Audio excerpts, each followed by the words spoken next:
Number 1. Gliwice Radio Tower. The wooden transmission tower in the city's northern Sobieskiego district is a valuable piece of Second World War heritage. On August 31, 1939, the tower, then part of Germany, was attacked by SS personnel disguised as Poles. The false flag attack was part of a chain of operations to justify the German invasion of Poland that began in earnest on the following day. Number 2.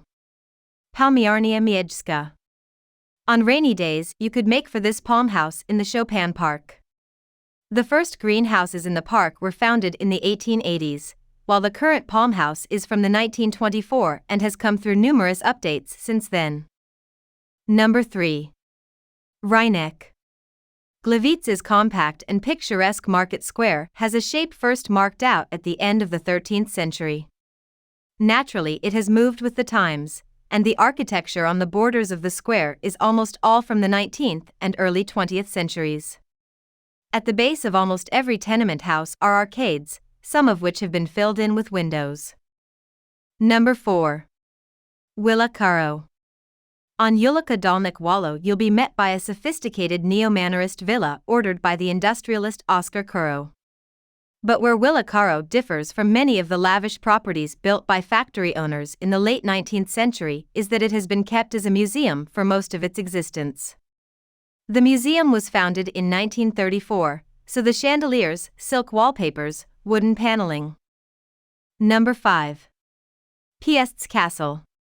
Despite having a name taken from Poland's Piast royal line, there's no proof that princes of kings ever lived at this castle. But that doesn't make this medieval and Renaissance complex less compelling. The castle's tower is the earliest part of the property and previously belonged to Gliwice's city walls, while in the middle of the 16th century it was made a little more comfortable by the nobleman Friedrich von Zetritz. Number 6. College Koło. At the Europa Centralna shopping center on the southern outskirts of the city is a miniature world taking up 900 square meters.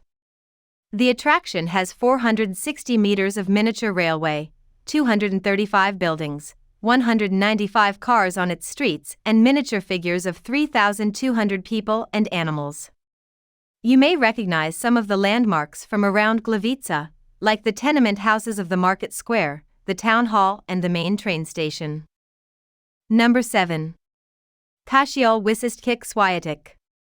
In the northwestern nook of Gliwice's Old Town is a late Gothic church from the 15th and 16th centuries.